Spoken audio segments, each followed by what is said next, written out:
A marriage built for profit and reputation is destined to become a tragedy. Laura, born into a wealthy merchant family, inherits a huge family fortune. Before Laura's father died, he made a will betrothing Laura to Duke Percival in exchange for the family's stability and honor. Laura is dutiful and does not dare go against her father's wishes, so she agrees to the marriage. After Laura's father dies, a poor painter named Walter enters her life. He comes from an ordinary background, with no prominent family and no great wealth. He can only barely make a living with his paintbrush. Walter successfully applies for a position in Laura's home and becomes a private tutor. He packs his simple luggage, says goodbye to the noise of the city, and heads for a remote country estate. He never expects that this seemingly ordinary job will completely change his life. In a desolate stretch of woodland, Walter happens to meet a woman dressed in white. The woman's clothes are ragged, her expression dazed, her hair disheveled, and her face marked with exhaustion and fear. She looks as if she has endured endless torment. When the woman in white learns that Walter's destination is Laura's home,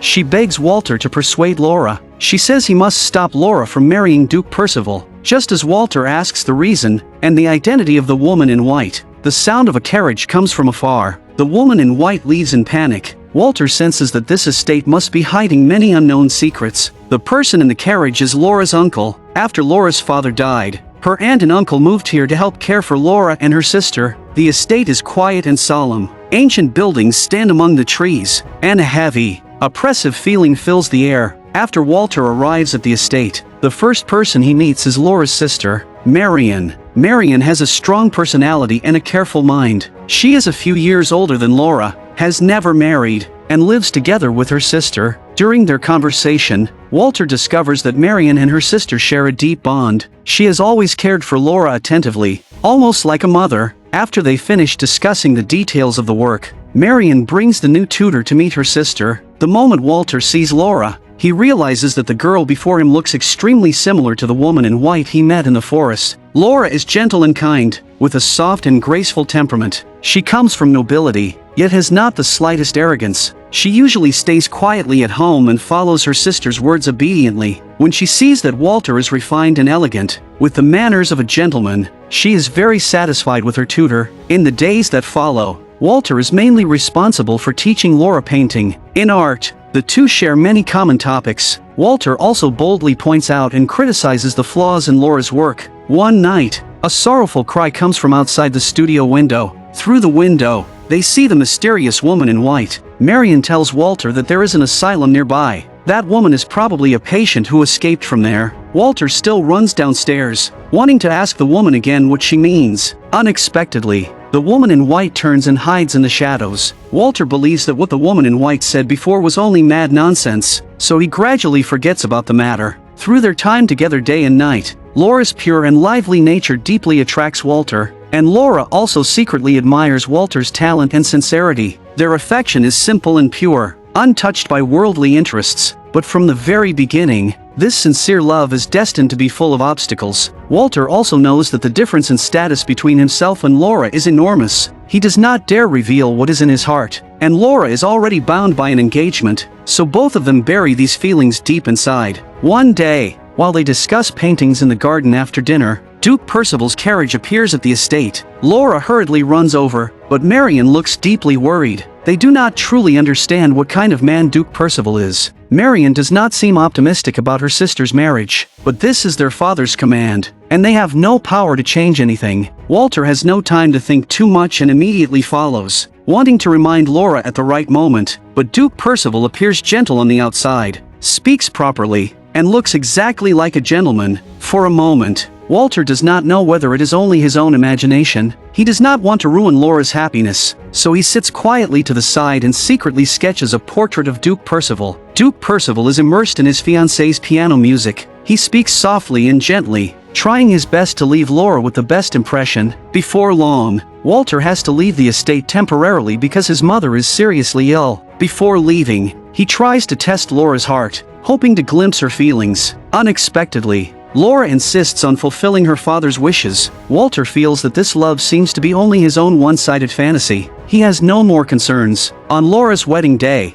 Walter sensibly packs his luggage and prepares to leave, but what he does not notice is that Laura in the attic is also watching him from afar with complicated feelings. In a deserted corner, Laura bursts into tears. Her crying carries regret, reluctance, and many complicated emotions. She knows very well that after the separation, Walter may never return. Even as the servants dress her in a white wedding gown, she remains lost in confusion. The wedding has been moved 3 months ahead of schedule. Laura believes this is proof that Duke Percival loves her. Under Marian's reluctant gaze, Laura and Percival hold their wedding. After the marriage, Laura and Marian both move into the marital home prepared by Duke Percival. Their aunt and uncle also move into Duke Percival's home with them, but only a few days after the wedding, Duke Percival reveals his true face. He speaks in an extremely crude way and often brings various lawyers home. He conspires with the uncle in the study about something. When Marian shows suspicion, Duke Percival always brushes her off impatiently. He also finds all kinds of excuses to stay out all night, going to pleasure houses for amusement. Laura's mental state grows worse and worse. Duke Percival never takes her out to socialize, always making her stay in her room, where she cannot even see the sunlight. Laura changes from a bright and sunny young girl into a gloomy and resentful wife. Duke Percival forces Laura and Marian to sign a notarized document allowing both sides to share their property. Knowing nothing about the law, Marian begins to be wary of her brother-in-law's intentions. She does everything she can to stop Laura from signing the document. Duke Percival angrily accuses his wife, saying she does not treat him as family. For a long time afterward, Laura suffers even more brutal treatment from her husband. Marian discovers dense wounds around her sister's neck. She cannot bear to see her sister become like this. She wants her sister to give up this marriage. Several times, Laura also tries to contact Walter by letter, wanting to tell him about what she has suffered, but any letters from Laura and Marian are withheld by the servants and cannot be sent. On top of that, their uncle keeps trying to reconcile things in the middle. The two sisters never imagine that although their uncle is from their mother's side and was once their father's trusted assistant, he can no longer be trusted. They originally believed their uncle must be considering the bigger picture and would never harm them, but neither Marian nor Laura realizes that Duke Percival is dark-hearted, greedy, cunning, and ambitious. The reason he was willing to marry Laura was never love. It was because he coveted the huge fortune Laura inherited. That is the wealth he dreams of, and it is his only path to escaping his difficulties and raising his status. It turns out that Duke Percival is an illegitimate son. His mother was only his biological father's mistress. An illegitimate child has no inheritance rights. Duke Percival's birth has filled him with inferiority since childhood. He has the title of Duke in name only,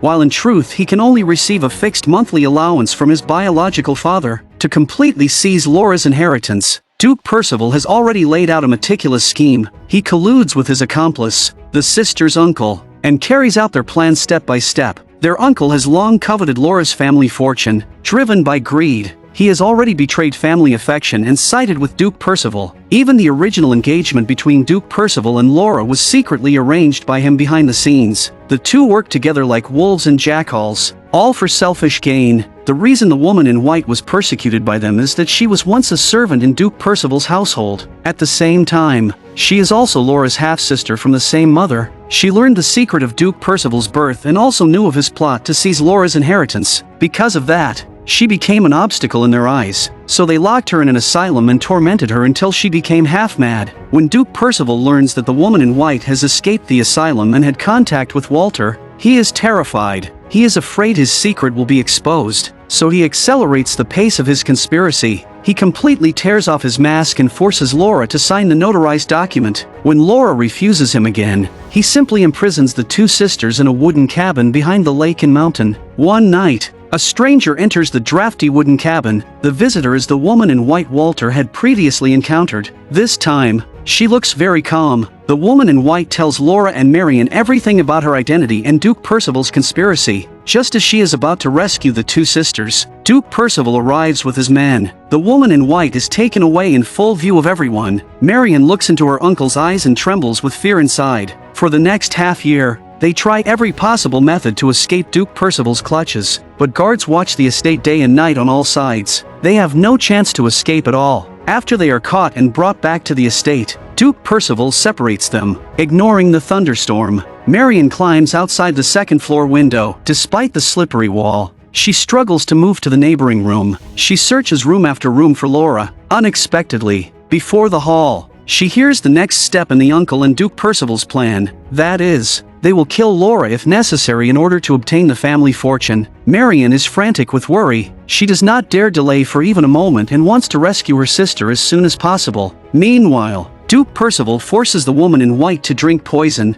then he pushes her down from a wall dozens of meters high. After the woman in white is brutally murdered, Duke Percival and Marian's uncle carefully arrange a deception. They dress the body of the woman in white in Laura's clothes, disguising it as Laura's accidental death. Then they bury her according to aristocratic customs. They mislead everyone into believing Laura is dead, but the real Laura is forcibly taken away. She is stripped of her identity. They treat her as the woman in white who escaped from the asylum and send her back there. Laura suffers an enormous blow. Every day, she is forcibly given medicine and tortured endlessly. Gradually, she loses her memory. She forgets who she is, forgets her sister, forgets Walter, and forgets everything from the past. In the asylum, she lives a life worse than death. Marian, who narrowly survives the disaster, is rescued by kind people. She is devastated by her sister's death, but after pulling herself together, she resolves to seek justice for her sister. But in that era, it is extremely difficult for a woman to move through the world. No one is willing to believe a woman's words. On the road to revenge, Marian runs into walls everywhere. On a cold night, she unexpectedly encounters her uncle at a law office. Her uncle uses the fate of the woman in white to warn her, telling her to stop and give up investigating the matter. But Marian is not afraid of her uncle's threats. She continues running everywhere, searching for evidence and trying to bring the villains to justice. Before long, Walter, who is far away in Paris, hears about what happened. After asking around in many places, he successfully finds Marian. When he proposes working with Marian to seek justice for Laura, Marian does not want Walter dragged into it. Besides, they have no money and no connections to raise the enormous fee demanded by a detective. Marian is even willing to sell her body for cash. Fortunately, Walter stops her in time. Walter keeps encouraging Marian. They believe they can obtain the evidence they need through their own efforts. The investigation process is extremely difficult. Duke Percival acts cautiously and has destroyed a great deal of evidence. He also sends people to obstruct them in secret, creating trouble for them again and again. Walter and Marian go through countless obstacles, travel through many places, and visit many people who know the truth. They gather evidence little by little, gradually piecing together the full picture of what happened. In the end, they obtain a great deal of useful evidence. After mastering all the evidence, Walter and Marian make a careful rescue plan. That is, to falsely accuse Duke Percival of colluding with an opposition organization and submit evidence of his betrayal to the director. At the time,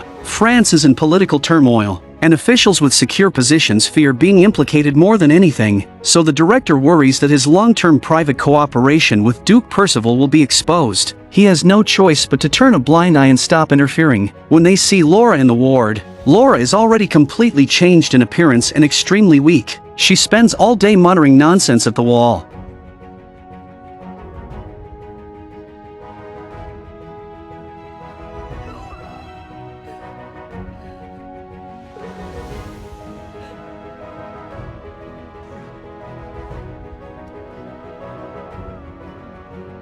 They immediately board a train to Walter's hometown. Under Walter and Marian's careful care and patient guidance, Laura's memory gradually recovers day by day. Her childhood, her parents, the scene of her father's death, those forgotten past events, those sincere feelings, little by little, they reappear in Laura's mind. Meanwhile, all the evidence Marian and Walter submitted to the newspaper also receives a response. Duke Percival's crimes are completely exposed. He completely panics, just as Marian and Walter secretly return to the mountain behind Duke Percival's estate, hoping to dig up the body of the woman in white. They alert Duke Percival. He tries to destroy all remaining evidence. Unexpectedly, during their fierce argument, a candle is accidentally knocked over. Marian and Walter run out of the wooden cabin amid the chaos and lock Duke Percival inside. In the end, Duke Percival dies in the sea of flames. He ends his sinful life. After Duke Percival's death, his conspiracy is completely exposed. Marian's uncle is also brought to justice for taking part in the plot and receives the punishment he deserves. With Walter by her side,